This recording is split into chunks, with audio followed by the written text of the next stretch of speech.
Hospitable France, with its friendly shores washed by the waters of 3 seas, and with its inspiring mountains rising above all others in Europe, is today, as it has been in the past, the favorite goal of all travelers and tourists.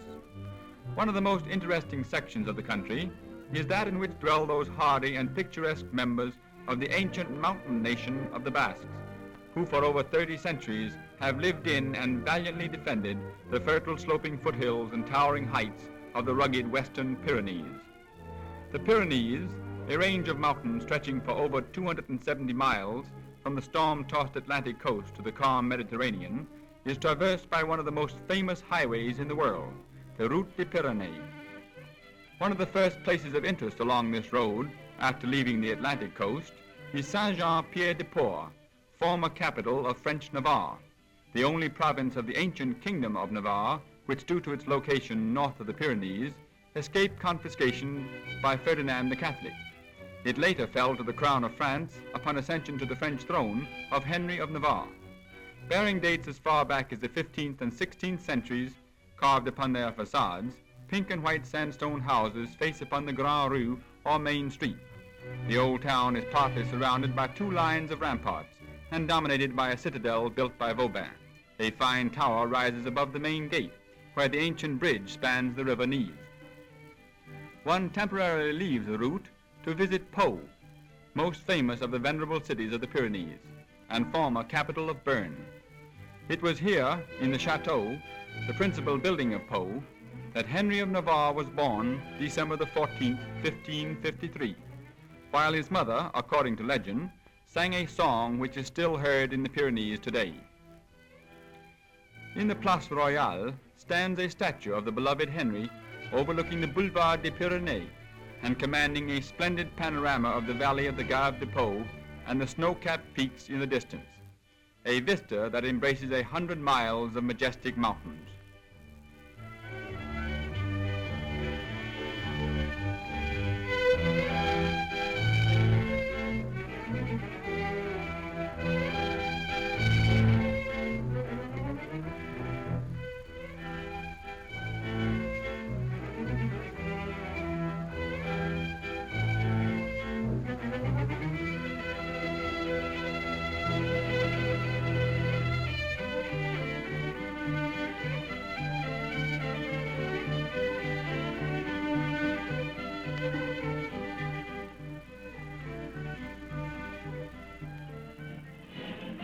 On Sundays and holidays, large crowds gather to watch professionals play pelota, the national sport of the Basques, a sort of superior game of handball played against a single wall with a scoop-shaped basket glove and a hard ball.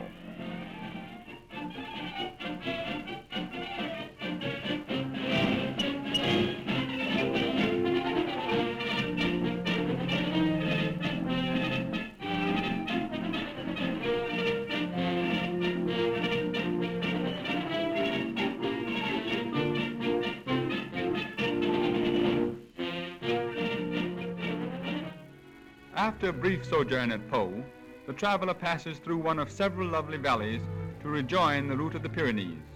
This splendid road at times reaches a height of nearly 7,000 feet, and part is cut along barren rocky cliffs. Many of the passes, because of almost perpetual snow, are open to traffic only during July, August, and early September.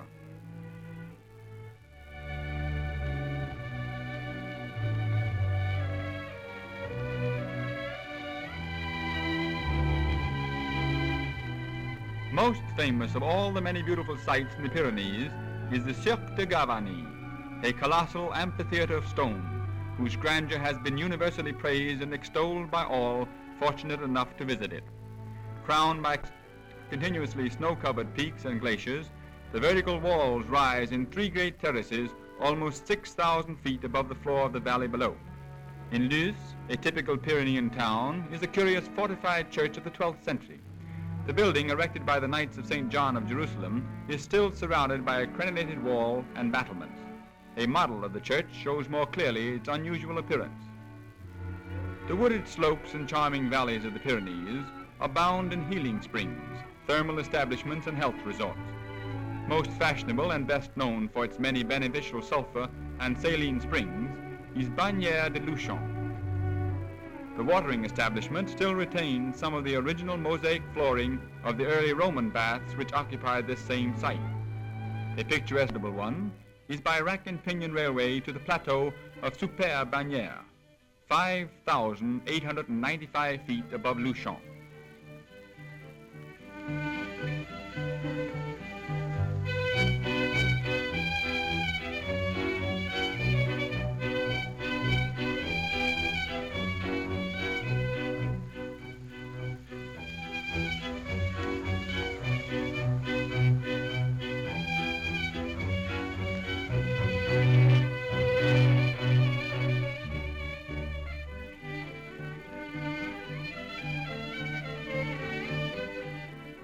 From the summit, if the weather is kind, a superb panorama can be had of the majestic 10 and 11,000 foot peaks nearby. Most renowned of all the localities in the Pyrenees is world-famous Lourdes, holiest pilgrim resort in the Catholic world. The town, dominated by the old fortress, is delightfully situated in the hills on both banks of the Gave de Pau.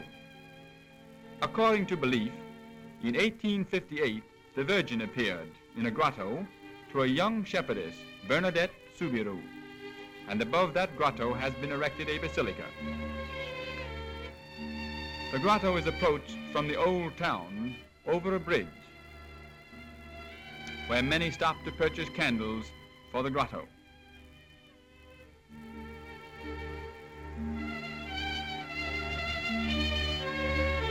One continues by the Esplanade des Processions, one end of which is marked by a Calvary in Brittany granite, the other end by a large statue of the Virgin, before which the devout kneel to pray. Lourdes is visited yearly by over 600,000 pilgrims from all parts of the world, many of them sick and broken in body, who come to drink of and bathe in the waters of the spring, waters which are claimed to have a long record for miraculous cures. In the morning and afternoon, crowds gather to chant and pray for the sick and lame, who are patiently waiting their turn to bathe and seek relief from their ailments.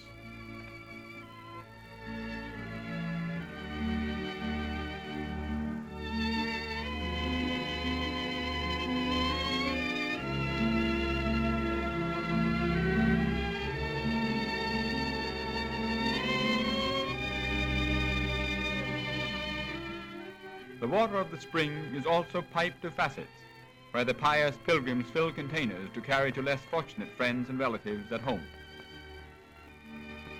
The grotto, though only a small recess in the rock, has an altar, a statue of the Virgin as Bernadette described her in white robe and blue scarf, and contains hundreds of crutches, canes, and votive offerings attesting the healing properties of the miraculous waters of Lourdes.